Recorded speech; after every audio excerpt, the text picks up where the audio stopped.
Son histoire débute il y a plus de 2000 ans.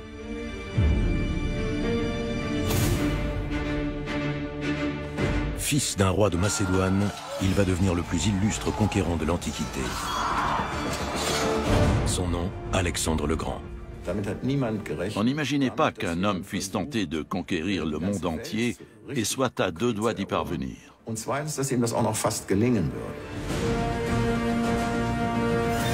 Alexandre le Grand ne s'est pas contenté de fonder un empire immense, allant de la Grèce aux rives de l'Indus.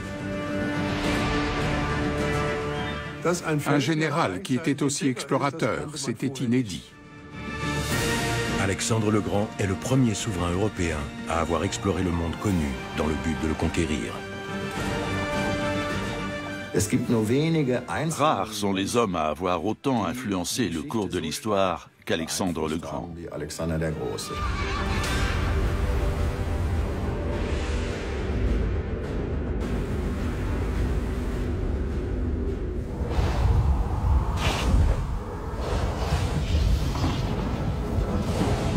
Dès sa naissance, la vie d'Alexandre est entourée de nombreuses légendes.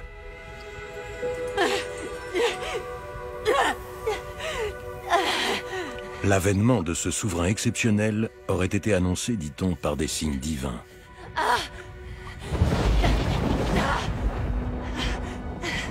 Olympias, sa mère, est une princesse de la tribu des Molosses.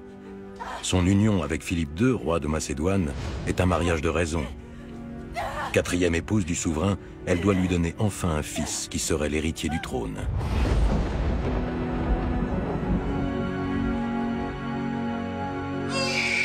Alexandre naît en juillet 356 avant notre ère. Bien qu'il soit deuxième dans l'ordre de succession, c'est sur lui que repose l'avenir de la Macédoine. Alexandre, je rends grâce aux dieux pour ta naissance. Au IVe siècle avant Jésus-Christ, la Grèce connaît de grands bouleversements. La vie quotidienne est dominée aussi bien par la volonté de progrès que par la croyance dans les divinités. Les grandes cités sont les creusets du développement de la civilisation grecque, avec à leur tête Athènes. L'acropole y joue un rôle central, loin du royaume de Macédoine. La patrie d'Alexandre se trouve au nord du mont Olympe, où résident les dieux grecs. C'est une région aride et retirée. Les Grecs considèrent ce petit royaume avec mépris. À leurs yeux, la Macédoine est un pays arriéré aux mœurs barbares, sans grand avenir. Mais la situation évolue sous le règne du père d'Alexandre, le roi Philippe II. Il entend faire de la Macédoine une grande puissance. À cette fin, il modernise d'abord l'armée, puis conquiert une grande partie des territoires situés dans le nord de la Grèce. Cependant, les cités-États du sud du pays, Sparte, Corinthe, Thèbes et surtout Athènes, s'opposent à Philippe II.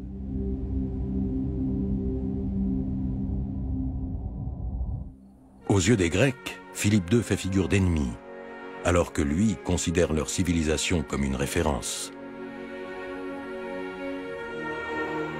S'appuyant sur l'idéal hellénique, le souverain encourage le progrès au sein de son royaume. La capitale, Pella, illustre particulièrement cette volonté de modernisation. Philippe II y fait transformer les édifices à l'architecture sobre en somptueuses résidences, dans le style des grandes cités grecques. C'est ici que grandit Alexandre, dans un environnement protégé.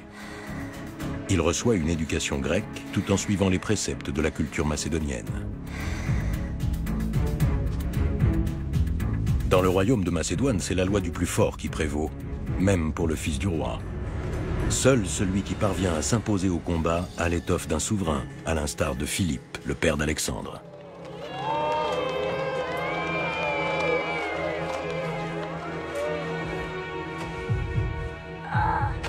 Bats-toi afin de mériter le respect de tes camarades, Alexandre.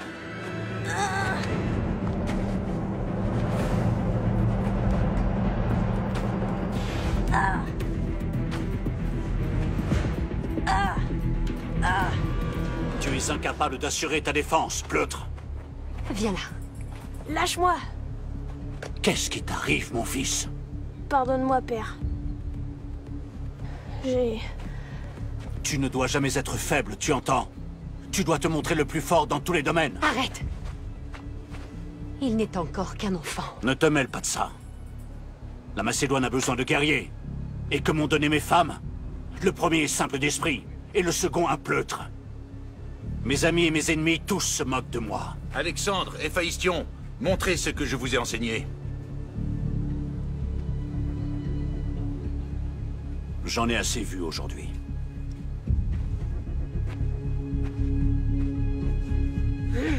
Was das persönliche Verhältnis von Philipp und Alexander En ce qui concerne les relations entre Philippe et son fils Alexandre, il est important de savoir que Philippe a été marié 7 fois, mais qu'en fin de compte, seuls 2 fils sont nés de ces unions. Le deuxième, Philippe Aridé, ne répondait manifestement pas aux exigences paternelles. Il souffrait, semble-t-il, d'un handicap physique. Et on le considérait aussi comme faible d'esprit. Alexandre était donc le seul fils digne de succéder à Philippe.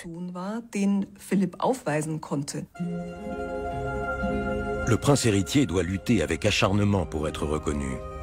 Et on ne le compare pas uniquement à son père. Cette mosaïque de Pella représente Alexandre combattant un lion dans la pose d'Héraclès, fils de Zeus. Ce motif transmet un message fort. Le lion symbolise la lignée royale d'Alexandre et la pose inspirée d'Héraclès, ses origines divines. Les parents d'Alexandre prétendent être eux aussi d'origine divine. Dans l'Antiquité, les familles régnantes s'inventaient couramment une ascendance fictive, propre à justifier leur appartenance à la royauté.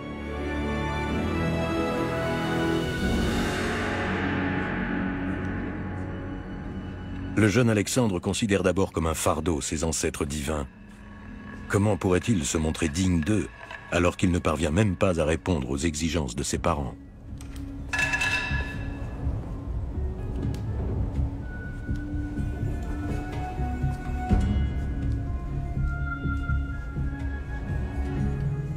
Ne t'inquiète pas, mon amour.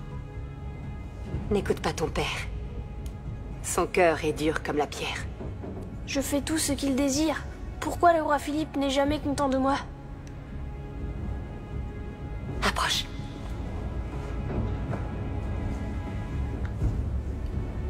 Non.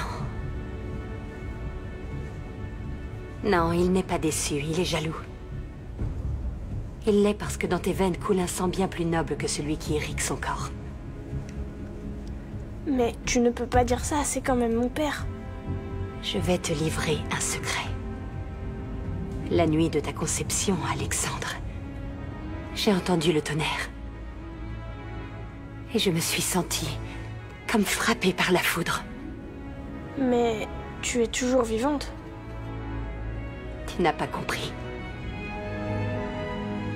Zeus est venu en personne. Zeus est ton vrai père. Le roi Philippe le sait, il est terriblement jaloux de toi.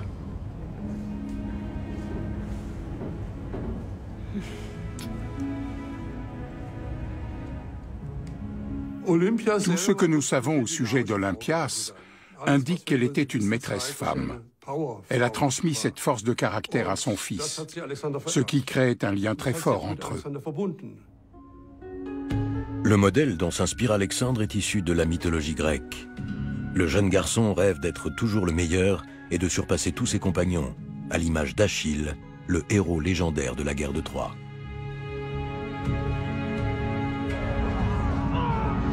Achille joue un rôle primordial lors du siège de la ville de Troie. Invincible, il est réputé comme le plus valeureux des guerriers grecs. Patrocle, son meilleur ami, combat à ses côtés. Tous deux trouveront la mort lors d'une bataille contre les Troyens, mais ils passeront à la postérité grâce à leurs actes de bravoure. C'est l'un des plus grands philosophes grecs, Aristote, qui fait découvrir au jeune Alexandre l'histoire d'Achille. Aristote a été appelé à Pella par le roi Philippe pour devenir le précepteur du prince héritier, alors âgé de 13 ans. Alexandre va tout apprendre de la culture hellénique. Techniques de combat, sciences naturelles, philosophie et littérature. Toutes les connaissances nécessaires à un futur souverain. En tête du programme figure l'Iliade, l'œuvre littéraire la plus illustre de l'Antiquité qui relate l'histoire de la guerre de Troie. Te souviens-tu du conseil du père d'Achille pour que son fils se comporte en homme? Il doit se montrer le meilleur et faire preuve de plus de discernement que les autres. Mon père aurait pu dire ça lui aussi. Peut-être que ton père est bien plus sage que nombre de gens ne le croient. Est-ce qu'Achille a vraiment réussi? Vois-tu, l'ambition d'Achille n'est en rien comparable à celle des gens ordinaires. Il était animé d'une véritable colère divine. C'est pour ça qu'il a vengé la mort de son ami Patrocle en traînant la dépouille de son assassin dans la poussière? Oui, en effet. Mais il a fait preuve d'humanité, en acceptant que le roi Priam emporte la dépouille d'Hector. Achille avait le choix. Il pouvait choisir entre l'anonymat d'une longue vie ou une mort prématurée et la gloire éternelle. Je ne la connaîtrai jamais. Pourquoi? Mon père ne me laissera rien. Avant que je puisse faire mes preuves, il aura conquis seul toute la Grèce. Il faut que je te montre quelque chose. Viens.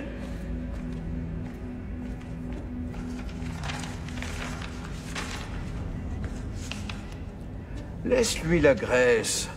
Tu as le monde entier devant toi. L'Empire perse qui s'étend jusqu'aux confins du monde, jusqu'en Inde. Leur roi a envahi la Grèce il y a plus de 100 ans. Il a détruit toutes nos cités. Et il a pris Athènes et mis le feu à l'acropole. Et que s'est-il passé ensuite? Les Grecs se sont tous regroupés. Et ils ont mis en fuite les Perses. Et moi, qu'est-ce que je peux faire? Les Perses représentent toujours une menace permanente. Leurs soldats sont encore massés de part et d'autre de l'Hellespont. Ils stationnent à nos portes. Et même la tombe du valeureux Achille est entre les mains de ces barbares. Tu rêves d'obtenir la gloire éternelle. Rassemble les Grecs et emmène-les chasser les troupes perses. Ce serait là l'acte d'un héros. Aristote était un érudit qui avait des connaissances dans tous les domaines. Fils de médecin, il a fait découvrir à Alexandre la médecine, les sciences naturelles et bien sûr les textes d'Homère. Le jeune prince avait une grande soif d'apprendre. Cette éducation a évidemment joué un rôle essentiel lorsqu'il est devenu explorateur et admirateur d'Homère. Alexandre reçoit l'enseignement d'Aristote pendant 3 ans. Le philosophe dispense ses cours dans un cadre idyllique, une école qu'il a fondée dans un sanctuaire dédié aux nymphes, près de la localité de Mieza. Ce lieu est le berceau de la future élite de la Macédoine. La nature recèle de nombreux secrets, et la réflexion à elle seule ne nous permettra pas de les comprendre tous. Allez dans le monde extérieur et observez-les. Vous devez les ressentir, les toucher et mettre tous vos sens en éveil pour les explorer. Voyez ce que ça éveille en vous. Observer et comprendre.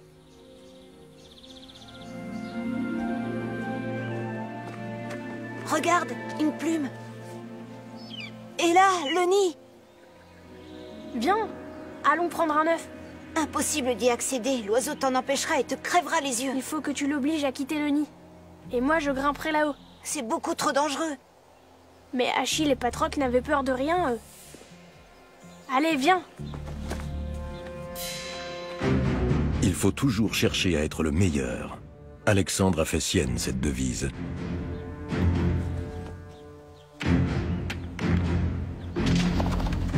Héphaïstion, son meilleur ami, le couvre tandis qu'il grimpe jusqu'au nid. Toute leur vie, les deux garçons resteront liés par une amitié indéfectible. Alexandre, l'oiseau revient, dépêche-toi de redescendre.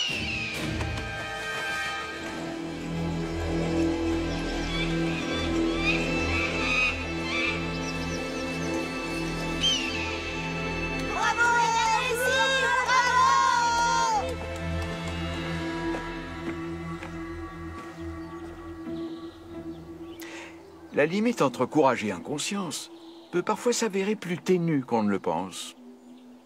Chaque action devra être parfaitement réfléchie avant d'être récompensée. N'oublie jamais cet enseignement.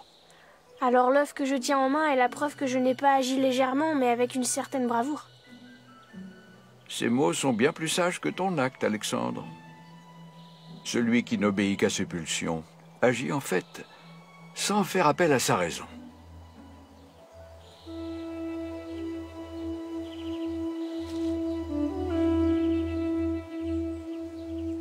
Fini pour aujourd'hui.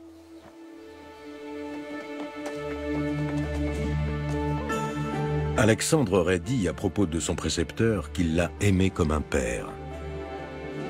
Si Philippe II, son père biologique, lui a donné la vie, c'est Aristote qui lui a appris à mener une existence juste et droite. Au bout de 3 ans, la formation du jeune prince touche à sa fin. À l'école d'Aristote, il a noué des liens d'amitié avec des jeunes garçons de son âge et obtenu la reconnaissance qui lui manquait à la cour de son père. Qu'est-ce que ton père fait ici? Il cherche des chevaux pour la garde royale. Il me tarde vraiment de pouvoir chevaucher et combattre aux côtés du roi. Oui, toi peut-être. Mais tu crois vraiment que mon père m'appellera un jour à ses côtés? Que m'amènes-tu aujourd'hui? Un cheval destiné uniquement à un roi. Voici Bucéphale de loin la meilleure de toutes mes montures. Pourquoi l'avoir appelé Bucéphale? Ça signifie tête de bœuf. Certains prétendent qu'il se nomme ainsi à cause de la marque du fer, et d'autres affirment qu'il est aussi têtu qu'un bœuf. Un bien bel animal. Combien en demandes-tu? Il sera à toi pour 13 talents. Un prix élevé pour un cheval aussi fier. Laisse-moi l'examiner.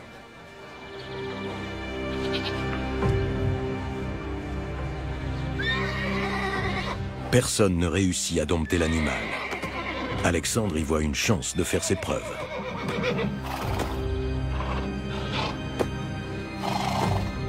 Il n'a pas recours à la force, mais à son sens aigu de l'observation, ainsi que le lui a enseigné Aristote. Je sais pourquoi Bucéphale est aussi nerveux. Pourquoi? Attends! Tu n'as pas vu que j'avais assez de juments rebelles? Que veux-tu que je fasse d'un étalon récalcitrant? Père! Je saurai le monter. Ne sois pas aussi vantard. Aucun cavalier ne le domine et toi, tu crois y arriver? Je t'en prie, laisse-moi essayer. Si je n'y arrive pas, père, je rembourserai ce qu'il a coûté. Bien, comme tu voudras. Je t'en offre 6 talents. Je ne voudrais pas que mon fils s'endette pour de nombreuses années. Ne crains rien, Bucéphale. J'ai compris que tu avais peur de ton ombre, mais je suis là. Tourne-toi. Tout doux.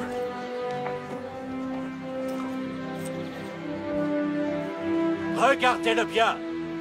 C'est mon fils. Trouve un royaume à ta taille, mon garçon. La Macédoine est trop petite pour toi.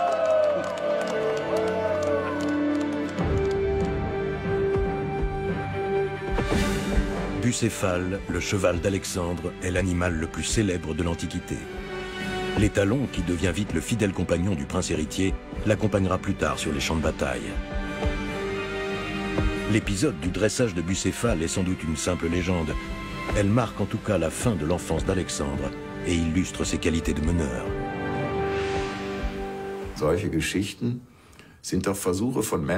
De telles légendes permettent d'expliquer un événement particulier ou de présenter un personnage historique. Alexandre, ce jeune garçon, murmure à l'oreille des chevaux et arrive à se faire obéir par un cheval sauvage. Cette histoire illustre le charisme du futur Alexandre le Grand.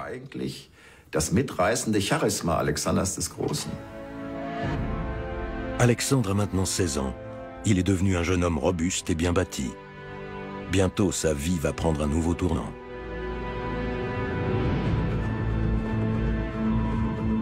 En 340 avant Jésus-Christ, l'héritier du trône atteint officiellement sa majorité et son père lui confie ses premières missions.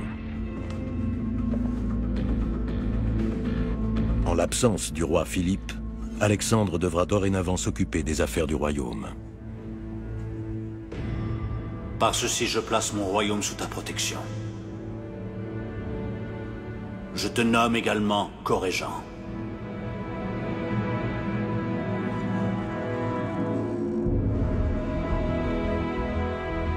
Depuis que Philippe s'est rendu maître des côtes nord de la mer Égée, les Grecs du continent se sentent menacés.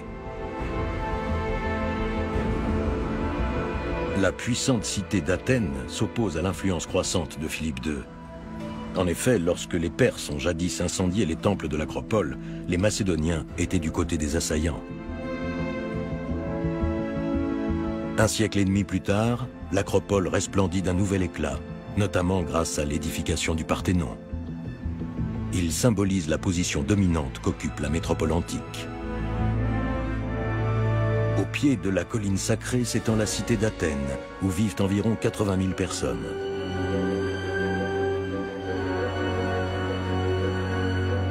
La démocratie y est instaurée depuis longtemps. Les citoyens participent à la prise de décisions importantes.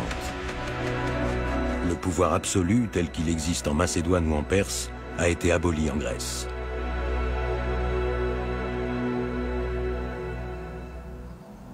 Ce n'est pas avec des mots, mais avec des actes que nos pères et avant eux, les pères de nos pères, ont fait de nous des citoyens grecs libres. C'est en donnant leur sang qu'ils nous ont préservés de la tyrannie des Perses. Mais maintenant, la souveraineté d'Athènes se retrouve menacée par Philippe, le roi des Macédoniens. Mais ce sont les Perses qui, à l'époque, ont totalement détruit notre cité, et non les Macédoniens. C'est en amis, et non en agresseurs, que nous devrions les considérer. Et c'est pour cette raison que nous devrions nous unir à eux pour attaquer et réduire les Perses à néant. Mais les Macédoniens ne sont pas des Grecs, ce sont des barbares. Et tout comme nos ennemis les Perses, ils font preuve de vilainie. Si nous faisons alliance avec eux, cela équivaudra à faire entrer le loup directement dans la bergerie.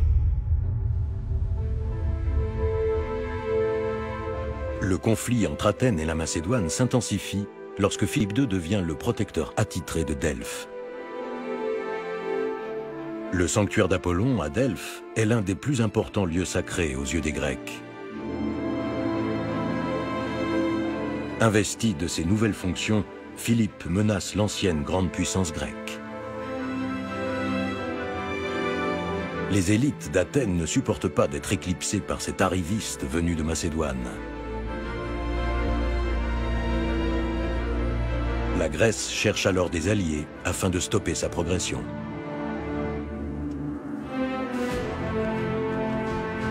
Lorsque les cités d'Athènes et de Thèbes déclarent la guerre au roi Philippe, Alexandre et ses hommes décident de se joindre au combat. La plupart des proches compagnons d'armes du prince héritier sont ses amis d'enfance.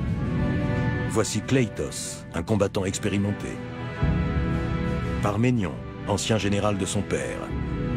Son fils Philotas, ancien condisciple d'Alexandre, tout comme Ptolémée. Et Héphaïstion, le meilleur ami du prince.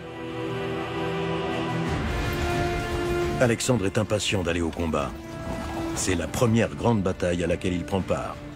Celle qui décidera de la suprématie de la Macédoine sur la Grèce. Les deux armées vont s'affronter dans la plaine de Chéronée. Alexandre est à la tête de la cavalerie royale pour un combat où l'honneur et la gloire des belligérants sont en jeu. Une bataille à la vie à la mort. Ce n'est pas toi qui disais que ton père ne nous laisserait aucune part de gloire? J'ai dû me tromper. À mon commandement! Tenez-vous prêts à partir à l'assaut! Un défi de taille attend Alexandre et ses cavaliers. Ce sont eux qui doivent lancer l'offensive. Comme Achille et Patrocle l'ont fait. Chacune des deux armées compte environ 30 000 hommes. La cavalerie royale, dirigée par Alexandre, livre un combat sans merci contre le bataillon sacré, corps d'élite redouté de l'armée thébaine. La destruction du bataillon marque le tournant du combat. Elle entraîne la déroute grecque et la victoire des Macédoniens. Le jeune héritier du trône a réussi son baptême du feu.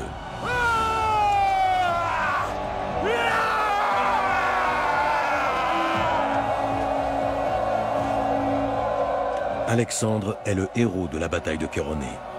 Aux yeux des soldats, c'est lui qui les a menés à la victoire, même si elle a été possible avant tout grâce à la stratégie militaire mise en place par son père.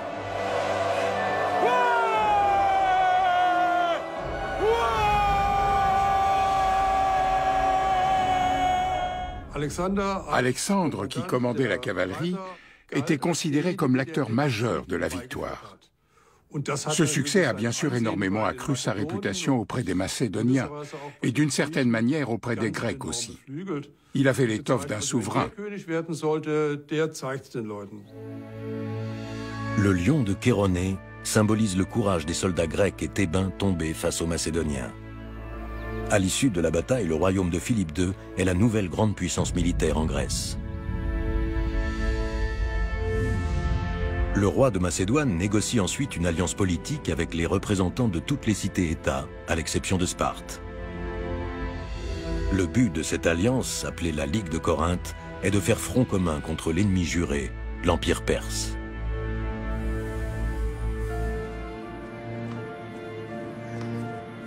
Sur la route du retour, Philippe fait halte à Delphes pour y consulter l'oracle. Le souverain souhaite savoir s'il est en mesure de vaincre son ennemi. En effet, le grand roi de Perse règne sur un immense empire, mais aussi sur la plus grande armée du monde. L'oracle est rendu par une prêtresse, la Pythie, qui officie au temple d'Apollon. Elle respire des vapeurs soufrées pour entrer en transe, accédant ainsi au monde des dieux qui transmettent leurs réponses par son intermédiaire. Telle est en tout cas la croyance répandue dans la Grèce antique. Si la personne qui vient consulter l'oracle est pauvre, la Pythie répond à ses questions par oui ou non. S'il s'agit de quelqu'un de riche, elle fait des prophéties plus détaillées qui restent toutefois très ambiguës. Elle dit « Couronné sera le taureau, il trouvera la fin, et voici venu l'homme qui va amener une victime. » L'oracle parle d'un taureau offert comme sacrifice aux dieux. C'est un signe, le signe évident de la mort prochaine du roi. Bien, mais quel roi? Quel roi trouvera donc la mort? Lequel? Est-ce le roi des Perses? Ou Philippe? Les prêtres de Delphes sont chargés d'interpréter l'oracle et déterminent quel message ils transmettront au roi de Macédoine. Plus la rémunération des prêtres est élevée, plus la réponse fournie correspond aux attentes du demandeur. Tu voulais savoir si tu battrais les Perses au combat? L'oracle vient de nous être révélé. Il dit que le roi va mourir. Philippe interprète cette réponse comme un présage favorable pour une victoire contre les Perses. Qu'est-ce que tu as, Alexandre? Sois heureux, nous allons attaquer les Perses. Ça m'étonnerait. Mon père en a décidé autrement, et avant que nous ne chevauchions vers la Perse, Parménion prendra la tête de l'avant-garde, sans nous. Quoi? Ils iront sans nous? Est-ce que ton père a déjà oublié à qui il devait la victoire de Kéroné? Mais enfin, qu'est-ce qu'il faut? Je suis sûr qu'il a peur que je sois bien meilleur que lui. Tu ne devrais pas te soucier autant de ton père, mais plutôt de sa nouvelle épouse. Pourquoi, mère? Père a toujours eu de très nombreuses épouses, pourquoi devrais-je me soucier de la dernière? Ne sois pas naïf. Ton père, vois-tu, te laissera tomber maintenant. Mais pourquoi? Parce que sa nouvelle épouse compte davantage que les autres. Elle compte bien plus que moi. Pas tant pour sa beauté, mais parce qu'elle est d'ascendance macédonienne. Et si elle devait donner un fils au roi, c'est lui qui hériterait du trône. Trinquons, mes amis. Buvons tous à la santé du couple royal. Honneur à eux. Oui, et puisse la nouvelle épouse enfanter un héritier de pure ascendance macédonienne. Tu as entendu? Tu as tué Alexandre! Ne l'écoute pas, il est ivre. Inutile de t'énerver. C'est moi, l'héritier du trône. Excuse-toi, Alexandre. Attal est mon invité. Je le ferai, père. Quand tu me montreras le respect dû à mon rang.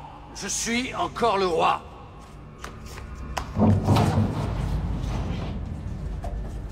Je suis encore le roi et c'est encore moi qui prends les décisions.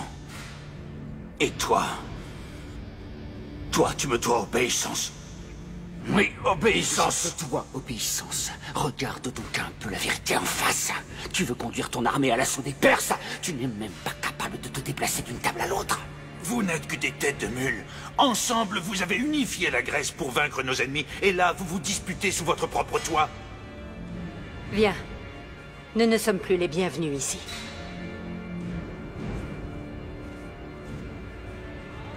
Allez, hors de ma vue. Je ne veux plus vous revoir. Alexandre et sa mère partent alors en exil en Épire, la patrie d'Olympias, une région montagneuse bordée par la mer Ionienne. Pendant des mois, Alexandre et son père n'ont plus aucun contact. S'ils ne se réconcilient pas, le prince risque de voir remise en cause sa place d'héritier du trône. Par ailleurs, on a besoin de lui pour la campagne de Perse. La cour de Macédoine dépêche alors un diplomate en Épire pour tenter d'apaiser la situation. Tu m'as fait demander, mère. Alexandre. Mon vieil ami. Demaratus arrive tout droit de la cour de ton père. Il dit que Philippe tient à se réconcilier avec toi. C'est ce qu'il a dit? Tu connais ton père. Une excuse est plus difficile à obtenir de lui qu'un simple compliment. Mais je peux te garantir qu'il regrette votre dispute et qu'il ne désire rien plus ardemment que le retour de son fils à ses côtés. Ce ne sont que des mots sans valeur. Philippe ne t'a pas encore assez humilié. Au lieu de t'abaisser et de t'agenouiller devant lui, tu ferais mieux de reprendre tout ce qui te revient de droit, mon garçon. Fais-le le glaive à la main. Mais il s'agit de mon père. Zeus est ton vrai père. Laisse-nous seuls. Mère.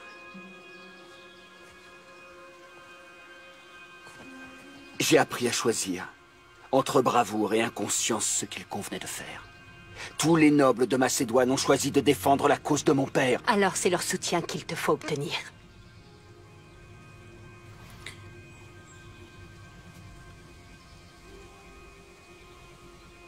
Regarde-toi, mon fils. Tu es tout ce que Philippe n'est pas. Il est vulgaire. Et toi, tu es fin. C'est un guerrier, mais toi, tu es plus valeureux. Toi, tu es d'essence divine. Pas ça, je t'en prie, mère. Non, jamais je ne lèverai la main contre mon père. Mais il n'est pas ton vrai père. Ce n'est pas son sang qui coule dans tes veines.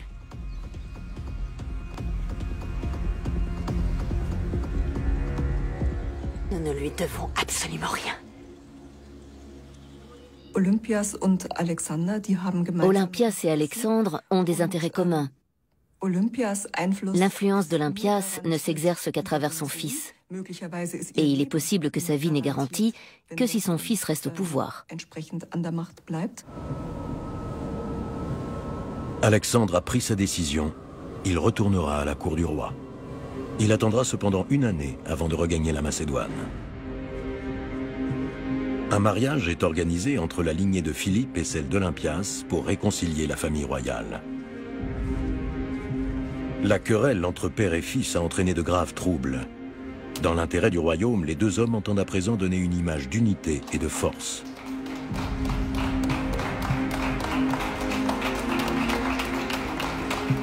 Mais le roi Philippe ne se doute pas qu'un meurtrier se cache parmi les convives.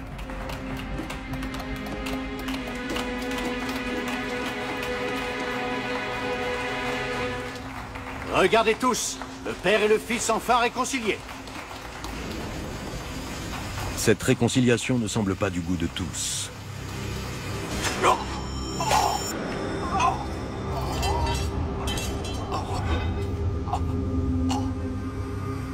Philippe est victime d'un attentat.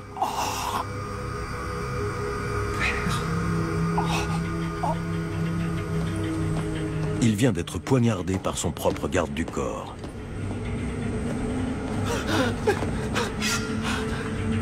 Père! Qu'on vienne en aide à mon père!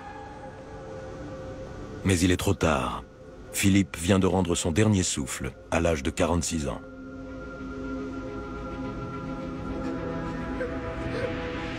Le roi Philippe est mort.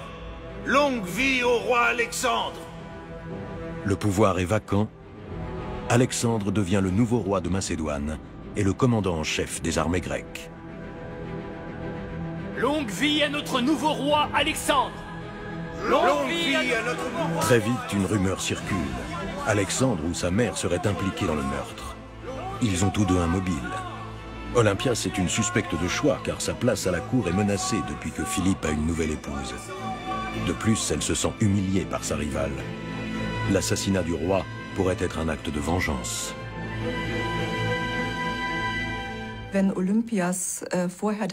Dès le départ, Olympias avait donné l'impression de vouloir conserver sa place à la cour et de défendre son fils bec et ongles.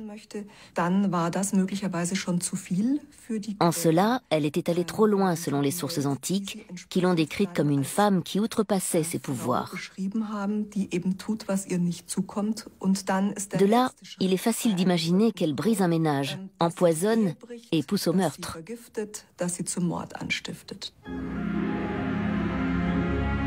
Alexandre fait inhumer son père selon la coutume macédonienne. Sa tombe est enfouie sous un tumulus dans la nécropole royale de Vergina.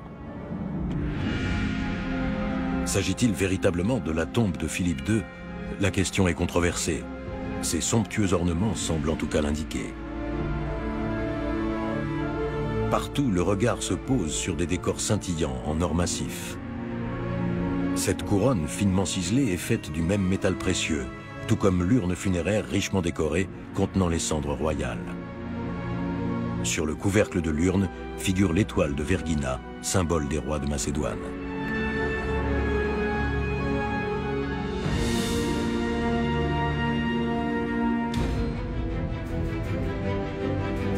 La mort de Philippe permet à Alexandre d'accéder au trône, mais elle donne aussi l'occasion aux anciens adversaires de refaire surface. À l'instar de son père, Alexandre doit lui aussi asseoir son nouveau pouvoir, et pas seulement dans sa patrie.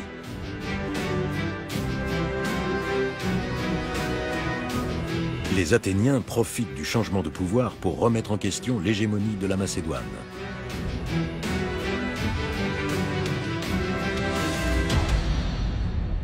Les dieux ont fini par exaucer nos prières. Ils ont puni le tyrannique roi Philippe en lui infligeant le châtiment suprême. C'est le moment d'agir.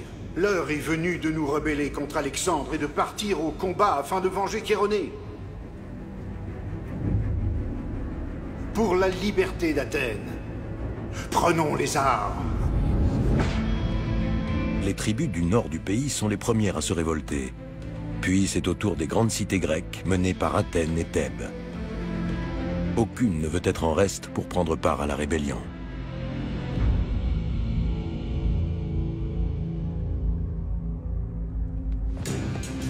Alexandre quitte les champs de bataille du nord du pays pour arriver au plus vite aux portes de Thèbes.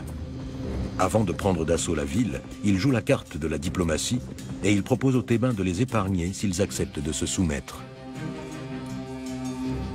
Parle. Les Thébains ne sont pas d'accord. Ils disent préférer se battre pour la liberté plutôt que de se soumettre à un tyran.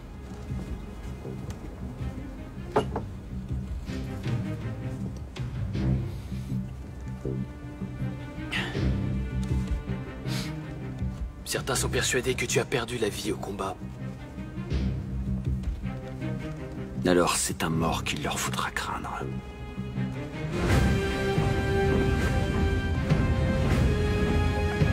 Les Thébains refusent de se plier à l'autorité d'Alexandre. Celui-ci décide alors de frapper un grand coup. Ses troupes lancent une attaque foudroyante et impitoyable sur Thèbes, rasant entièrement la ville. Plus de 6000 hommes trouvent la mort dans la bataille. Le doute n'est plus permis, ni chez les ennemis d'Alexandre, ni chez ses amis. Le nouveau roi est déterminé à s'imposer par tous les moyens.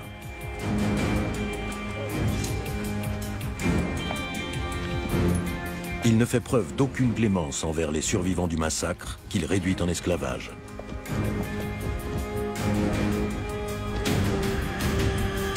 Ne jamais montrer la moindre faiblesse. Alexandre a bien retenu la leçon. La destruction de Thèbes était un signal très clair, adressé à toutes les cités grecques qui auraient voulu remettre en cause l'hégémonie de la Macédoine, fondée sur le fait que le roi de Macédoine était le chef militaire de la Ligue de Corinthe.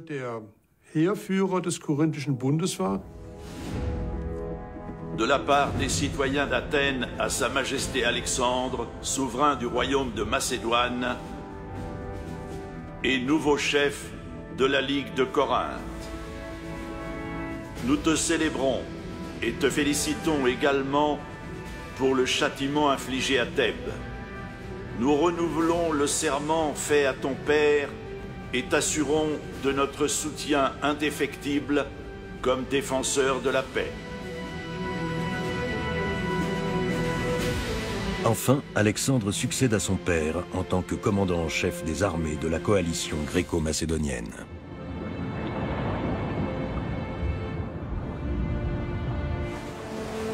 Son objectif suivant, poursuivre la campagne entamée par Philippe II contre l'Empire perse, dont les préparatifs sont en cours depuis 2 ans.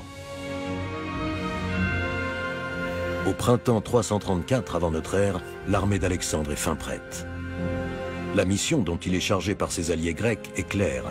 Le roi doit libérer les provinces d'Asie mineure occupées par les Perses, où sont établis de nombreux Grecs. Alexandre veut suivre l'exemple d'Achille, le héros de la légende. Comme lui, il compte bien apporter la victoire aux Grecs.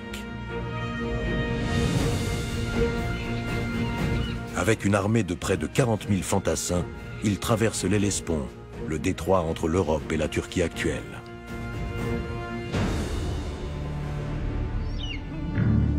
Avant d'entamer leur campagne militaire, Alexandre et ses compagnons se rendent au tombeau d'Achille. Le roi y apporte des offrandes et fait bénir son armure. Il veut ainsi montrer à ses hommes qu'il s'inscrit dans la continuité du plus grand héros de l'Antiquité.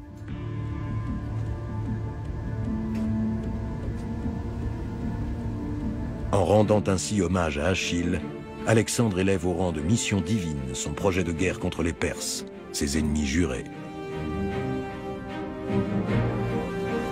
Les soldats auront bien besoin de la protection des dieux, car le risque est grand de perdre la bataille. Jusqu'à présent, personne n'a jamais réussi à faire plier la puissante armée perse.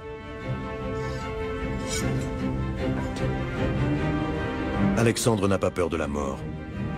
Il veut rompre avec la banalité de sa vie et accomplir des actes héroïques.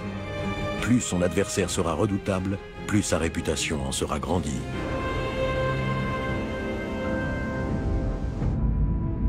L'offensive débute au printemps 334.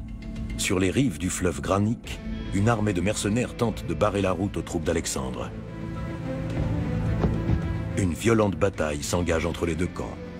Grâce à son courage et à ses talents de stratège, Alexandre remporte sa première victoire face à l'armée perse, pourtant supérieure en nombre. À la cour de Babylone, le roi Darius III réalise qu'il a sous-estimé l'assaillant macédonien. Au lieu de ses forces militaires habituelles, le souverain perse a envoyé au combat des mercenaires venus du fin fond du royaume. En faisant confiance à cette armée, il a commis une erreur manifeste. Mon grand roi, je te demande de me pardonner pour la mauvaise nouvelle. Alexandre nous a vaincus. Comment est-ce possible? Alexandre a beau disposer de moins de soldats que nous, il est habile, manœuvre avec finesse, et sa maîtrise n'est pas réservée au seul champ de bataille. Que veux-tu dire par là? Il promet une paix durable et une constitution basée sur le modèle athénien à toutes les villes qui lui ouvriront les portes sans combattre. Et il leur promet aussi qu'à l'avenir, ils n'auront plus aucun tribut à payer au roi Darius. C'est ce qu'il affirme. J'ai entendu dire pourtant que chez lui, en Macédoine, il régnait comme le ferait un roi. Souveraineté du peuple et quoi encore? C'est absurde que de croire à cela. Dis-moi ce qu'il recherche en réalité. Les Grecs veulent se venger de la destruction d'Athènes et de l'occupation de l'Asie mineure. Alexandre, en revanche, veut beaucoup plus. Et que veut-il?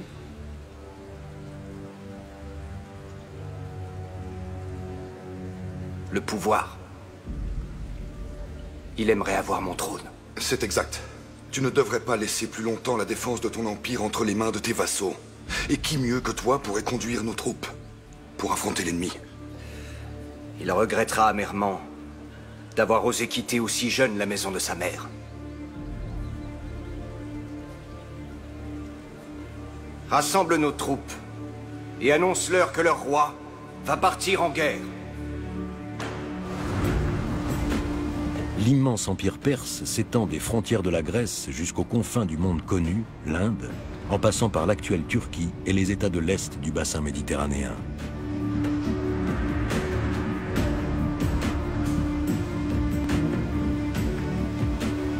Sur ce territoire de plusieurs dizaines de milliers de kilomètres carrés, se succèdent montagnes, oueds et déserts, jungles impénétrables et côtes sauvages battues par les vagues. Persépolis était jadis la somptueuse capitale de l'Empire et le centre religieux du pays. Le site archéologique est situé au sud de l'actuel Iran. On devine la splendeur des palais d'antan et la toute-puissance de leurs bâtisseurs. Les bas-reliefs témoignent des nombreuses nationalités qui coexistaient au sein de l'Empire. Syriens, Égyptiens et Indiens, sans oublier les Arabes. Tous se sont rassemblés pour offrir des cadeaux au grand roi Darius à l'occasion de la fête du Nouvel An. L'Empire perse fait figure d'exemple. Les peuples les plus divers y coexistent de façon pacifique. Pourtant, certains d'entre eux s'opposent à toute ingérence étrangère. L'Empire perse s'inscrit dans la tradition des grands empires de l'Orient, comme celui des Assyriens et des Sumériens. L'idée d'empire est fermement ancrée chez les Perses. Pendant des années, ils ont en effet réussi à établir un ordre politique qui a permis une cohabitation dans ces vastes territoires. Mais il faut savoir que l'Empire présentait aussi de grandes faiblesses. En Asie mineure, la domination perse s'est toujours heurtée à des résistances. Alexandre a su tirer parti de tous ces éléments. C'est la raison pour laquelle il a aussi pu se présenter comme un libérateur au sein de l'Empire. Durant la première année de la campagne, Alexandre et son armée se concentrent sur la reconquête des anciennes colonies grecques.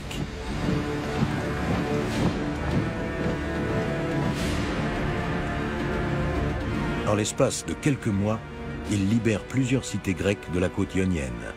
Éphèse, Milet, Halicarnasse, Xanthe et Sidée. Il contrôle déjà une grande partie de la Turquie actuelle lorsqu'il établit ses quartiers d'hiver à Gordion. Dans cette ville, il découvre le char du roi Gordias, conservé dans le temple de Zeus. Alors ceci est supposé être la charrette d'un roi. On dit qu'elle a appartenu à Gordios, le roi des Phrygiens. Quand les Phrygiens cherchèrent un roi, l'oracle leur prédit de choisir le premier homme qui viendrait à bord d'une charrette. Et le hasard a voulu que ce soit Gordios. Alors c'est comme ça qu'on devient roi dans ce pays. Oui, mais ce n'est pas toute l'histoire. Tu vois ce nœud, Alexandre? Qu'a-t-il de particulier? On raconte que celui qui sera capable de défaire ce nœud régnera sur l'ensemble de l'Empire perse. C'est étrange, le nœud n'a semble-t-il ni commencement ni fin.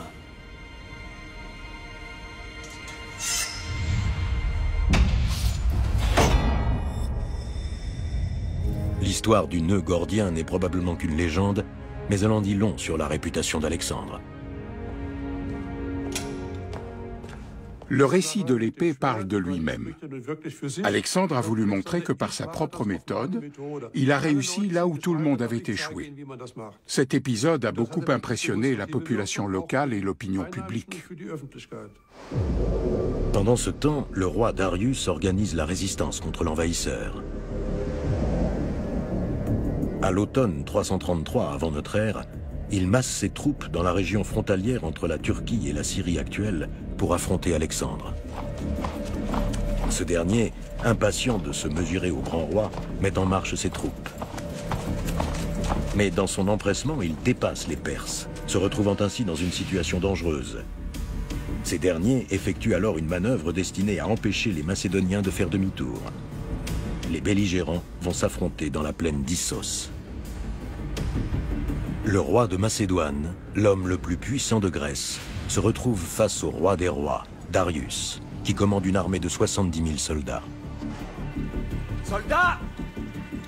L'ennemi se dresse dorénavant entre nous et notre grande et fière patrie. Soit nous vaincrons, soit nous périrons tous, parce qu'une retraite est hors de question. Mais ne vous laissez surtout pas impressionner par l'éclat ou la grandeur de l'ennemi. Je vois ce que vous voyez. Mais aucun d'entre vous ne le voit comme moi je le vois. Ce grand roi nous sous-estime. Ayez courage. Vous savez que ce n'est pas la première fois que nous nous trouvons confrontés à la supériorité de l'adversaire, et ce ne sera sans doute pas la dernière fois que nous sortirons vainqueurs.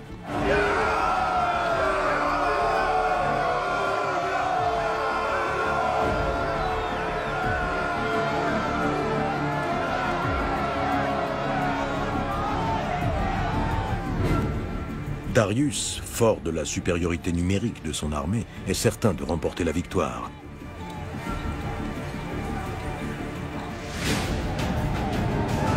Quant à Alexandre, il table sur l'expérience de ses compagnons, l'équipement de ses troupes et la rapidité de sa cavalerie.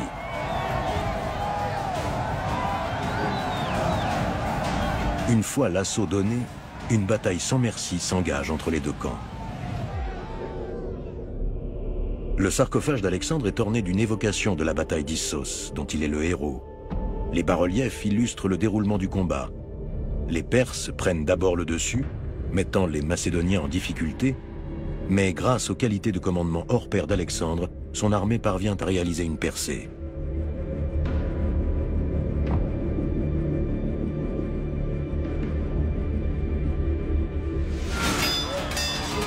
En situation de combat rapproché, les Macédoniens sont supérieurs aux Perses. Alexandre décide donc d'assaillir lui-même son ennemi, sans envoyer la cavalerie. Darius prend alors la fuite, et son armée est en déroute. Les succès d'Alexandre le Grand sont à mettre au compte de l'effet de surprise. On pourrait presque comparer cela à un match de football dans lequel celui qui n'applique pas une stratégie prévisible, mais qui joue sur l'effet de surprise, marque plus de buts. La stratégie d'Alexandre d'attaquer, sans réflexion apparente, là où l'ennemi est le plus fort, est très risquée. Darius s'enfuit vers Babylone. Lancé à sa poursuite, Alexandre découvre par hasard sa tante d'Appara. Alors voilà le luxe dans lequel vit un grand roi. Et dire que ce n'est que sa tante. Mais alors à quoi ressemblent ces palais?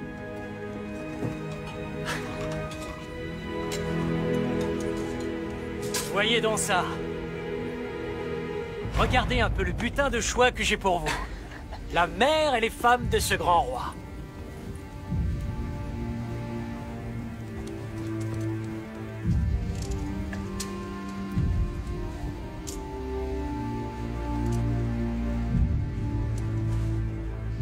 Ô puissant roi, tu m'as pris mon fils. Je viens t'implorer d'épargner au moins ces femmes. Ton fils est vivant. Il s'est enfui. Je mène cette guerre contre lui. Pas contre toi. Je t'en prie, pardonne-moi, j'ignorais que... Je veillerai à ce que vous soyez respectés et bien traités. Je vous promets qu'aucun de mes hommes ne s'en tirera impuni s'il osait s'en prendre aux femmes perses. Alexandre, cela a toujours été notre bon droit, le privilège des vainqueurs. Voilà un droit qui semble vraiment manquer de grandeur. Philotas, nous avons montré notre bravoure face aux combattants perses. Nous nous sommes conduits de façon héroïque. Et tu voudrais qu'avec leurs femmes, nous nous conduisions comme des lâches? Non. Alexandre le Grand a épargné la mère, la femme et les filles de Darius, ce qui est souvent interprété comme un geste chevaleresque de sa part. Je ne m'avancerai pas à porter un jugement à ce sujet. Toujours est-il que c'était pour lui un gage de bonne volonté. Il avait des otages, et il allait de soi qu'il fallait en prendre soin s'il voulait traiter d'égal à égal avec le roi Darius. Plutôt que de pourchasser Darius, Alexandre décide de poursuivre sa conquête vers le sud. Afin de prévenir toute attaque par l'arrière, il veut soumettre les cités phéniciennes des rives de la Méditerranée, alors alliées du roi perse. La plupart des cités l'accueillent en libérateur, à l'exception de Tyr, qui lui résiste pendant plusieurs mois. Alexandre exerce alors une violente répression contre la cité rebelle. Le roi de Macédoine entre ensuite en Égypte, occupée par les Perses. Il agit plus par curiosité pour la civilisation égyptienne que par nécessité militaire. De nombreux Grecs admirent l'empire des pharaons. Et la conquête de l'Égypte assure à Alexandre un prestige considérable dans sa patrie. Il ne pénètre pas dans ce pays en vainqueur, mais se contente d'y visiter les temples et de prier les dieux égyptiens. Aussi, il est accueilli comme le libérateur du joug perse et reçoit des honneurs dignes d'un pharaon. Les Égyptiens le considèrent même comme le fils du dieu soleil, Amon-Ré. Alexandre y voit la confirmation de son rang divin. Le roi de Macédoine entend laisser un symbole fort de son passage en Égypte. À cette fin, il fonde la ville qui porte son nom, Alexandrie. Elle deviendra l'une des plus importantes métropoles de la Méditerranée. Le souverain fait bâtir au total une dizaine de villes. Si Alexandrie n'est ni la première ni la dernière, elle est la plus grande et la plus prestigieuse. Le fait qu'Alexandre ait fondé plusieurs villes revêt une signification toute particulière. Cela indique qu'il ne se préoccupait pas de conquête à court terme, mais qu'il voulait instaurer un règne à long terme. La fondation d'Alexandrie en est le meilleur exemple. Il pensait déjà aux fabuleuses ressources économiques d'Égypte et de l'Orient, et il projetait la construction d'une ville portuaire qui relierait la vallée du Nil, avec l'Égypte et ses richesses, au reste du monde méditerranéen.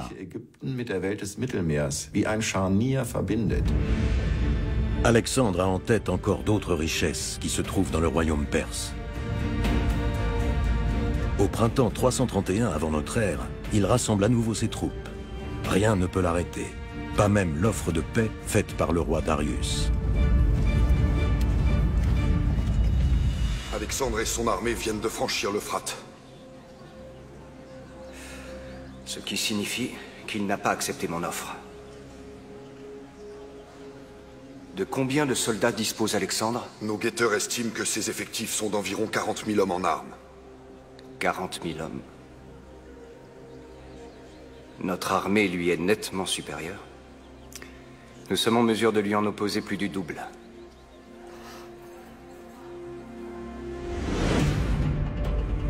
Alexandre franchit l'Euphrate, puis avance vers l'est, en direction du Tigre. Darius l'attend près de Gaugamélès, dans l'actuel Irak. Cette fois-ci, le roi perse a choisi un terrain plus favorable pour la bataille, une vaste plaine où son armée pourra pleinement se déployer. Les Grecs ne partent jamais au combat sans avoir la faveur des dieux.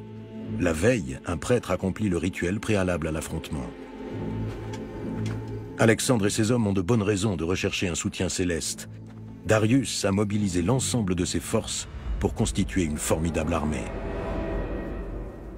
Il a rassemblé plus de 100 000 hommes, Alexandre. Pourquoi as-tu refusé la proposition de paix de Darius? Qu'a-t-il offert pour la libération de sa famille? Toutes les terres se trouvant à l'ouest de l'Euphrate et la somme de 10 000 talents. Il ne nous donne pas plus que ce que nous avons conquis depuis le début. Il est facile d'offrir en récompense quelque chose que l'on ne possède plus. J'aurais accepté sa proposition si j'avais été à ta place, au lieu de risquer de perdre tout ce que j'avais gagné. Si j'étais à ta place, je l'aurais sans doute accepté, Parménion. Mais comme il ne peut y avoir assez de place pour 2 soleils au firmament, la Perse ne sera jamais assez vaste pour héberger 2 souverains. Dire que je croyais que nous nous battions pour venger l'invasion perse de notre patrie. Mais l'idée de nous venger ne t'effleure plus, visiblement. Tu veux prouver à ton père que tu es devenu plus fort que lui et que tous les héros de la Grèce réunis? Et tu penses vraiment... Même si c'est le cas, pour l'instant, nos hommes n'ont délivré que des pays qui avaient tous été soumis à l'occupation des troupes perses. Alors que là, nous nous trouvons sur leur sol et que nous allons les soumettre à notre autorité. Dans ce cas, surprenons les hommes de Darius en attaquant l'ennemi à la faveur de la nuit. Ce serait attaquer en lâche. Je refuse de voler cette victoire. Je veux les affronter loyalement. Nous leur rendrons coup pour coup au lever du jour. Vous avez tous entendu. Installez le campement. Peut-être pourrions-nous essayer de reconnaître au moins le terrain. Si vous voulez. Prenez toutes les précautions nécessaires. Et ensuite reposez-vous en vue de l'attaque.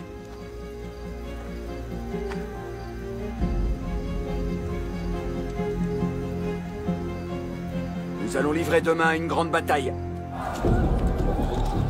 L'immense armée de Darius s'étire sur 5 kilomètres. Une attaque frontale serait vouée à l'échec. Alexandre opte alors pour une manœuvre de diversion. La cavalerie d'Alexandre avance d'abord parallèlement aux lignes de l'infanterie perse, tandis que ses fantassins lancent un assaut au centre.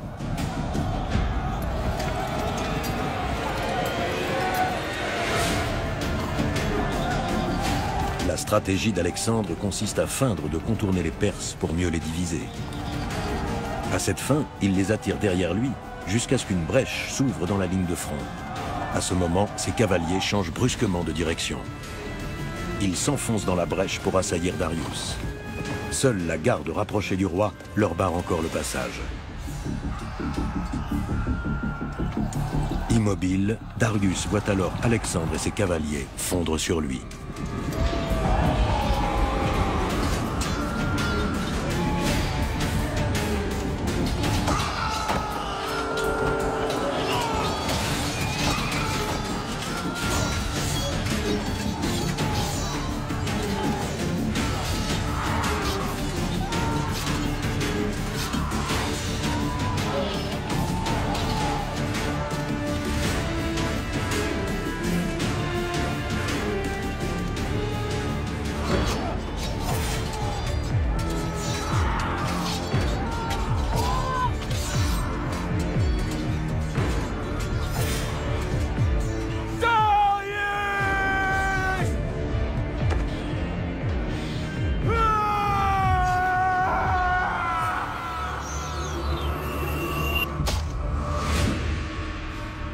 Mon roi, il est trop dangereux de rester ici. Prends mon cheval et va te mettre à l'abri. Que je m'enfuis? Encore une fois? Il le faut. Tant que tu resteras en vie, l'Empire ne sera pas perdu. En route.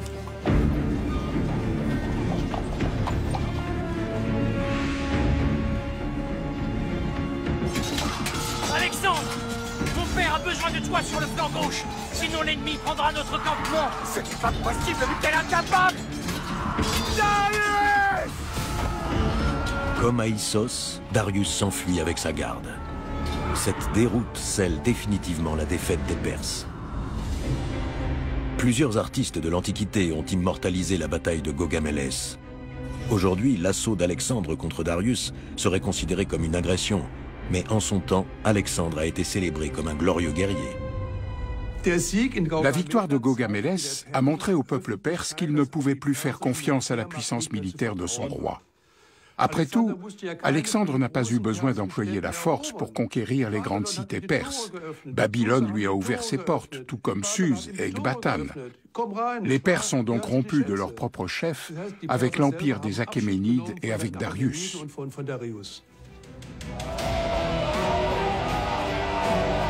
En 331 avant Jésus-Christ, Alexandre entre en vainqueur à Babylone, la plus importante métropole de l'Orient.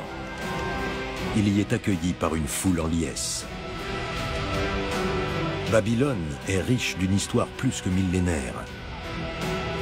L'un des édifices les plus célèbres de la ville est le temple dédié au culte du dieu Marduk, qui aurait inspiré le mythe de la tour de Babel. C'est comme je te l'avais dit. Ces attentes n'étaient qu'un avant-goût de ce qui nous attendait sur place. Incroyable. La grande et fière Athènes paraît bien insipide comparée à Babylone. Cette cité est de loin la plus extraordinaire de toutes celles que mes yeux ont contemplées.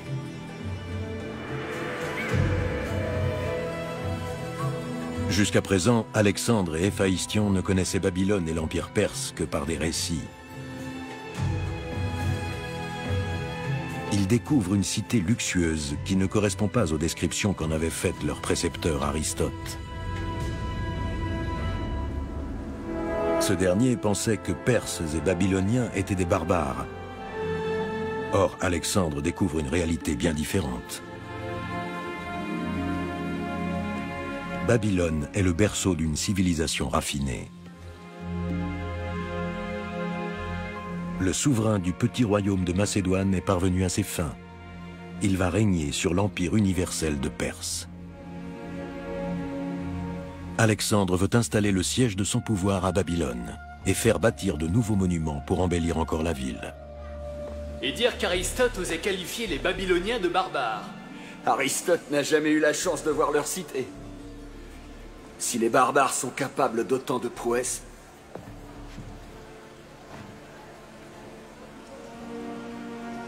alors je veux bien être leur roi.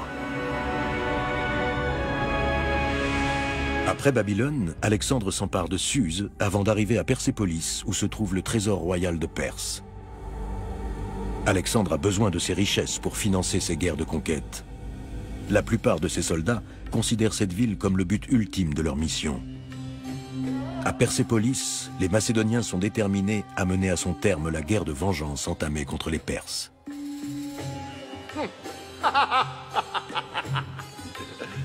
Nous nous sommes vengés des Perses sur le champ de bataille. Il est temps de finir notre œuvre en apothéose, en mettant le feu à leur cité. Hoi! Hoi! Hoi! Hoi! Hoi! Hoi! Hoi! Hoi! Hoi! Alexandre! Qu'est-ce que ça signifie? Tu es le nouveau roi de Perse maintenant. Pourquoi veux-tu mettre le feu à ton propre palais? Peut-être a-t-il raison. Quel genre d'homme êtes-vous donc? Nous n'avons pas le droit de déshonorer leurs épouses, et nous devrions aussi renoncer à un grand feu de joie? Est-ce là votre conception de la vengeance?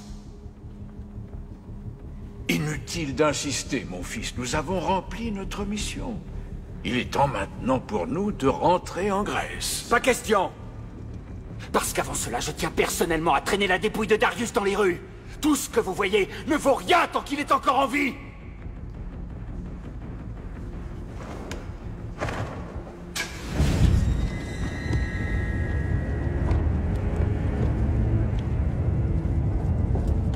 La fête tourne à la catastrophe. Le palais est presque entièrement détruit dans un immense brasier. Les soldats s'empareront des rares objets épargnés par les flammes. De nombreuses hypothèses ont été formulées au sujet de l'incendie de Persépolis. Aujourd'hui encore, les historiens ignorent si Alexandre a agi ou non par impulsion. La destruction de Persépolis pose un problème dans la mesure où elle va à l'encontre de la politique telle que la concevait Alexandre. Il y a des explications très diverses à cela. Selon une hypothèse répandue, il aurait agi en état d'ivresse. Mais il existe aussi des explications rationnelles. D'après l'une d'elles, la guerre de vengeance contre les Perses, qui était à l'origine de toute l'expédition, devait se traduire par un geste symbolique fort. L'incendie de Persépolis serait ainsi une sorte de concession à son armée, une façon de dire « voilà enfin ce que vous attendiez depuis longtemps ». À Persépolis, Alexandre congédie une partie de ses troupes, avant tout des Grecs, et les renvoie dans leur foyer. La guerre est officiellement terminée. Avec le reste de son armée, il se lance à la recherche de Darius, qui a pris la fuite dans la région de l'Afghanistan actuel. Cette course-poursuite aura une issue tout à fait inattendue. Nous l'avons retrouvé.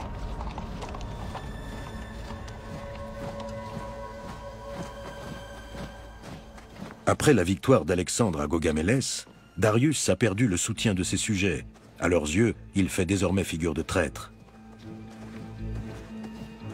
Le roi de Perse vient d'être assassiné par ses hommes. Il est mort. Tu as ce que tu voulais. Il est temps de repartir maintenant. Un souverain ne doit perdre la vie que par la main d'un roi. Il faut punir ces assassins parce qu'ils n'ont pas mis seulement son autorité en péril, mais aussi la mienne. Ça suffit, Alexandre. Tu es le roi de Perse. Que te faut-il de plus? Si ton père et toi aviez montré plus de courage durant la bataille de Gaugamélès, alors le grand roi Darius aurait trouvé la mort de mes mains. Sans nous, tu ne serais jamais arrivé aussi loin. Continue comme ça et tu finiras par te retrouver toi aussi dans la poussière comme Darius. Tu oses me menacer? Allez, va avant que je ne perde mon sang-froid! J'en ai assez. Nul ne contestera mon autorité, qu'il soit ami ou ennemi. Et ce n'est pas la première fois que Philotas ose me défier, mais cette fois, il est allé beaucoup trop loin. Philotas n'est qu'un pauvre écervelé. Et il m'a également caché que mes soldats fomentaient actuellement une rébellion. Je sais pourquoi maintenant. C'est lui qui tire les ficelles de ce complot. Il n'en tirera pas avantage. Je vais prendre les devants. Alexandre, nous nous connaissons depuis l'enfance. Nous devons rester unis. Tu veux que j'attende qu'il me tue pour t'apporter enfin une preuve tangible? Il a menacé de me tuer. C'est un acte de trahison. Pour ça, il doit mourir.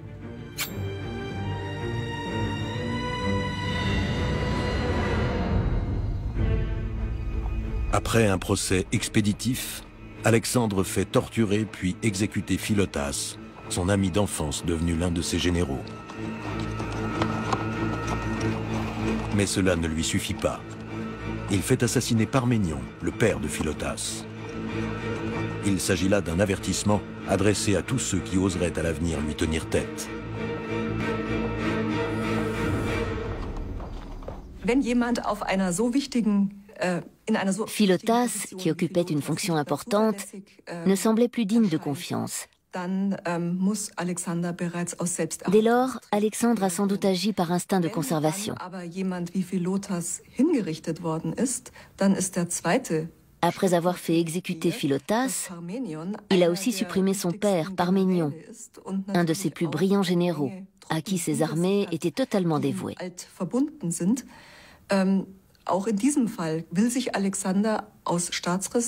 Au nom de la raison d'État, Alexandre n'a pas voulu prendre le risque de voir Parménion le trahir. Dans toute cette affaire, il s'est montré inflexible.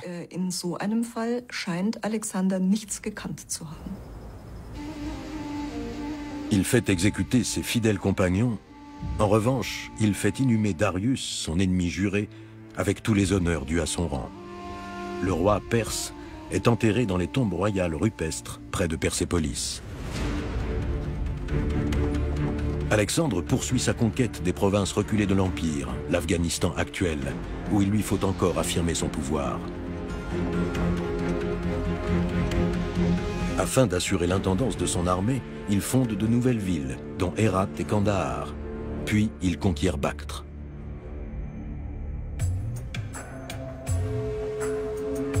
Les Macédoniens sont épuisés par les conflits incessants avec les chefs de tribus. La région est difficile à contrôler d'un point de vue militaire.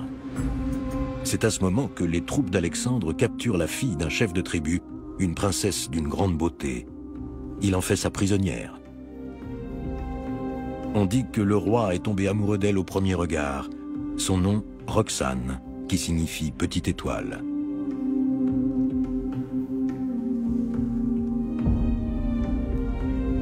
Alexandre épousera bientôt la jeune princesse perse. Comme toujours, les actions du roi sont guidées par des enjeux politiques. Son mariage avec Roxane pourrait donner naissance à une nouvelle dynastie qui unirait à jamais la Grèce et l'Empire perse.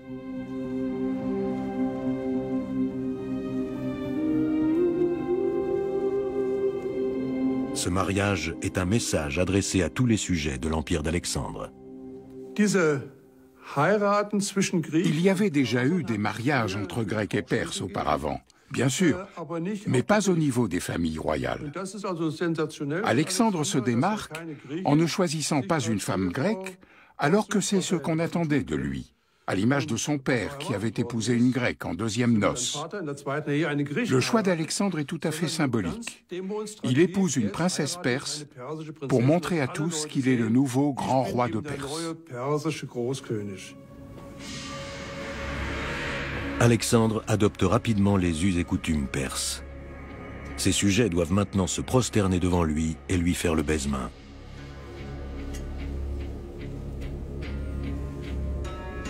De l'avis des Perses, s'il n'exige pas d'être salué de cette manière, il ne pourra pas asseoir son autorité. Ces nouvelles règles suscitent une forte résistance parmi ses compagnons de longue date. Habitués jusque-là à s'adresser à leur souverain de façon décontractée, ils se refusent à faire des gestes d'allégeance, notamment Kleitos, un des compagnons qui lui a sauvé la vie à la bataille du Granique. Un refus qui aura de funestes conséquences. Tu ne veux pas me témoigner de respect? Oh, si.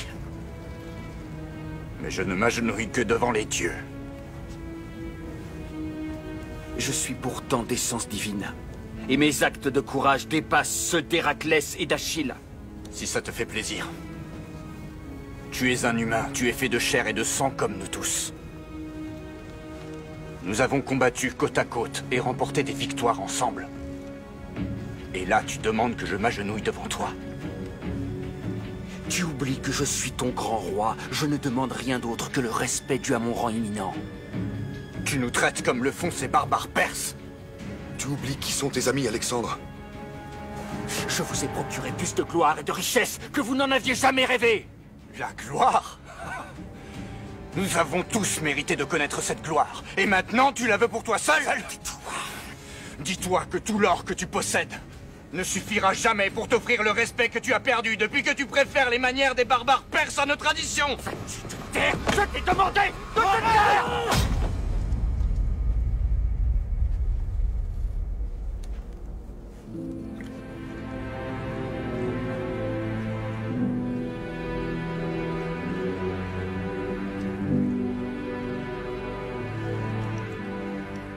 Durant 3 jours et 3 nuits, Alexandre pleure l'ami d'enfance qu'il a tué dans un accès de rage.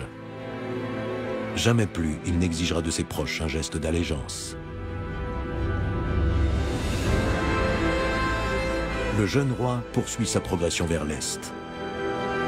Voilà près de 7 ans qu'il a quitté sa patrie avec ses troupes. Il se retrouve maintenant face à une gigantesque montagne, l'Hindu Kush, qui semble infranchissable. Alexandre ne se laisse pas décourager. Il envoie quelques hommes en éclaireur et part lui aussi explorer le site.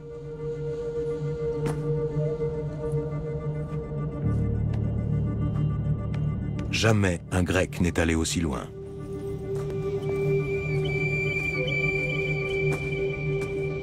Son tempérament de conquérant se révèle alors pleinement. Il ne s'agit plus pour lui de supprimer les derniers îlots de résistance. Attiré par l'immensité et l'inconnu, il n'a qu'une idée en tête, conquérir le monde entier.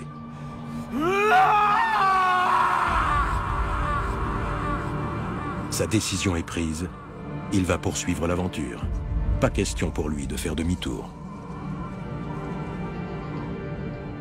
Te souviens-tu de ce qu'Aristote disait en parlant de ces montagnes quand nous n'étions que des enfants? Non. Non, je ne m'en rappelle pas.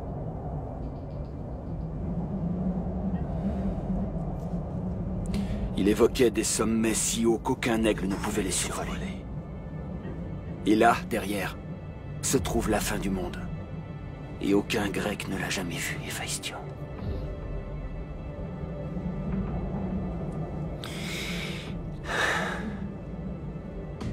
Je vais demander que les hommes se tiennent prêts à se mettre en marche dès l'aube, Alexandre.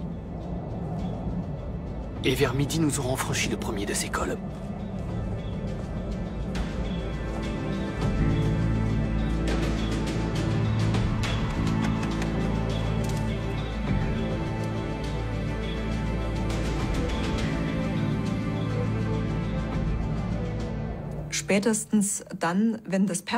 Après la conquête de l'Empire perse, on pouvait estimer que la Grèce avait pris sa revanche et qu'elle allait se contenter de cette victoire. Il est intéressant de voir qu'Alexandre ne s'arrête pas là et ne fait pas demi-tour. Cette décision reste un mystère pour ses contemporains. Ils pensaient qu'Alexandre était poussé par un désir ardent de découverte. Les Grecs représentaient la Terre comme un disque plat. Ils pensaient que le monde connu s'arrêtait en Inde et qu'un océan extérieur entourait l'ensemble des terres émergées. Or, en progressant plus loin vers l'Est, Alexandre se rend compte que le monde est bien plus vaste que ne le pensaient les savants de l'Antiquité. D'après les sources historiques, 135 000 personnes vont suivre Alexandre dans son expédition. Cette troupe, aux effectifs 2 fois plus nombreux qu'au début de sa campagne, ne compte pas que des soldats.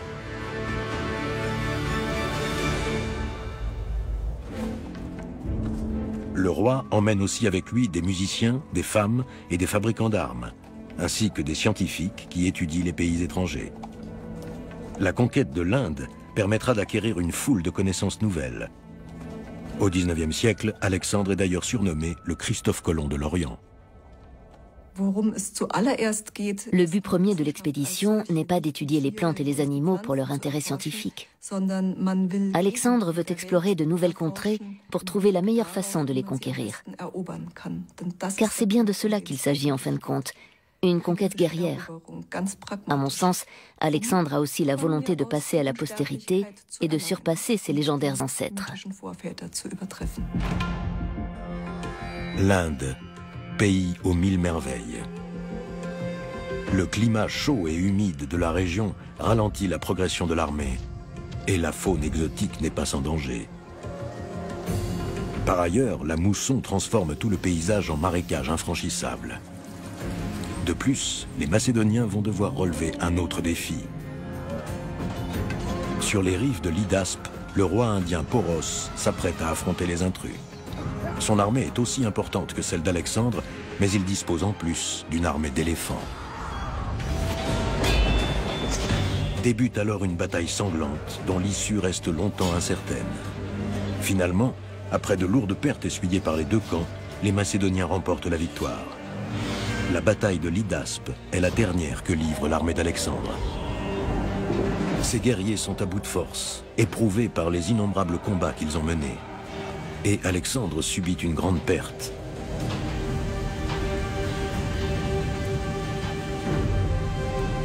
Bucéphale, son fidèle compagnon depuis l'enfance, s'est effondré sur le champ de bataille, sans doute mort d'épuisement.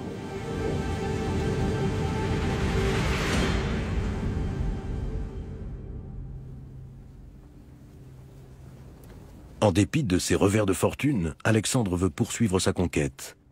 En l'espace de 8 ans, lui et ses hommes ont parcouru près de 20 000 kilomètres. Lassés, ils refusent d'aller plus loin et veulent retourner en Grèce. Alors, qu'as-tu décidé?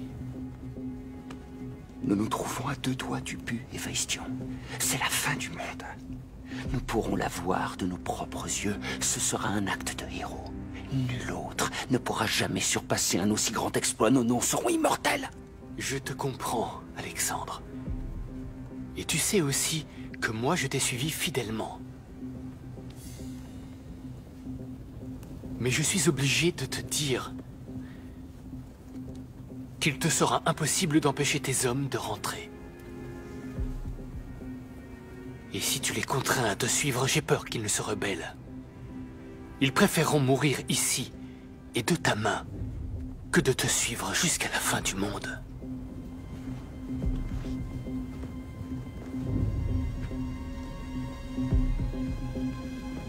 Achille et Patrocle, tu te souviens? Nous deux, nous voulions leur ressembler. Nous étions comme eux, mais nous avons fait mieux qu'eux. Tous deux, ils sont tombés au combat. C'était leur destin. Ces héros se sont lancés un défi. Et nous, quel avenir avons-nous? Une vie dans un palais magnifique, probablement entouré d'hypocrites flatteurs, d'obséquieux profiteurs, bénéficiant des largesses de femmes nobles, assistant à des parties de chasse interminables. Voilà ce qui nous attend dans nos magnifiques palais, Héphaïstion. Est-ce la vie dont nous avions rêvé? Alexandre, tu es maintenant le souverain d'un empire. Tu l'as conquis à dos de cheval, mais il te sera impossible de le diriger à dos de ce même cheval. Tu ne peux pas te battre éternellement. Et si malgré tout tu continues, ton règne ne durera pas longtemps.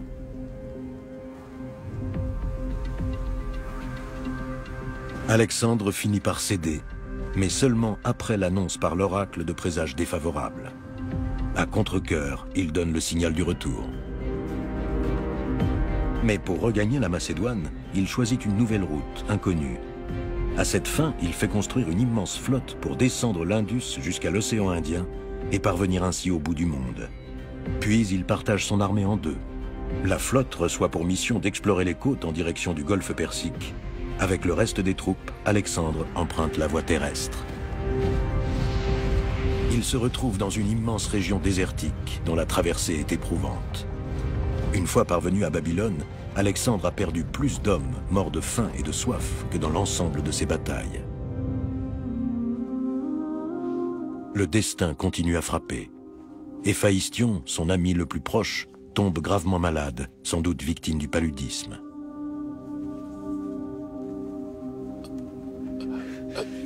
Tu n'as pas le droit de m'abandonner maintenant. Nous avons encore de nombreuses choses à réaliser. Je suis Patrocle et toi...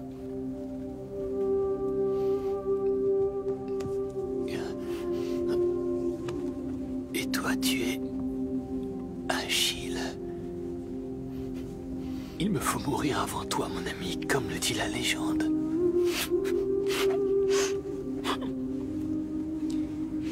C'est écrit ainsi dans l'Iliade. Alexandre a perdu de nombreux compagnons d'armes, certains tués de sa propre main. Mais la mort d'Héphaïstion lui brise le cœur.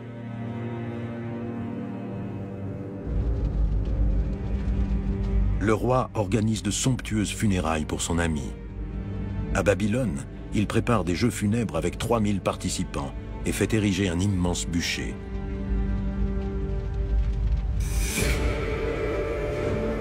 Six mois plus tard, Alexandre tombe malade à son tour. Le bruit court qu'il aurait été empoisonné.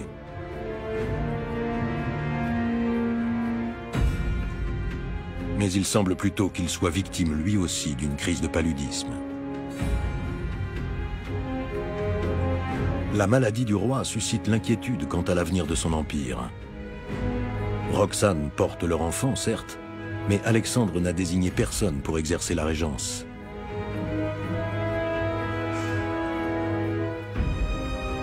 Alexandre, qui doit diriger ton empire?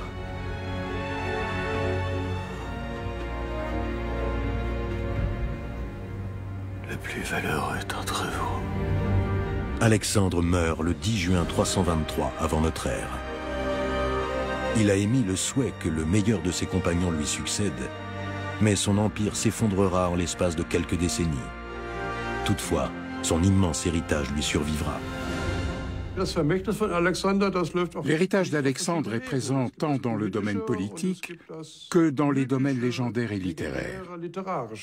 Au plan politique, on retiendra son idée d'empire universel, où les peuples disposeraient d'une administration autonome, mais coexisteraient en paix sous une gouvernance monarchique. Dans la légende, il restera comme un personnage fédérateur sans équivalent dans l'histoire. Il est passé à la postérité de l'Islande à Sumatra, de la Chine à la Malaisie. Les rois de Malaisie, par exemple, sont aujourd'hui encore considérés comme les descendants d'Alexandre. Il apparaît dans le Talmud, la tradition juive, il joue aussi un grand rôle dans l'islam. On dit qu'il aurait conquis la Mecque et combattu les idoles. Il est aussi le premier Mahomet de la tradition islamique. Autant de caractéristiques qu'on ne retrouve chez aucun autre personnage historique. Alexandre le Grand, né prince de Macédoine, est mort grand roi de Perse. Il a conquis de vastes territoires au-delà des frontières du monde connu. Ses successeurs le font inhumer dans la ville égyptienne d'Alexandrie, contrairement à ses dernières volontés. L'emplacement exact de sa sépulture est tombé dans l'oubli. Alexandre le Grand a forgé sa propre légende de conquérant héroïque. Après sa mort, d'autres continuent d'alimenter la légende, au-delà des générations et des frontières. Aujourd'hui, on regarde d'un œil critique sa grandeur obtenue par la force, mais la fascination qu'il inspire reste intacte. Il n'a pas seulement conquis le monde, il a changé le cours de son histoire.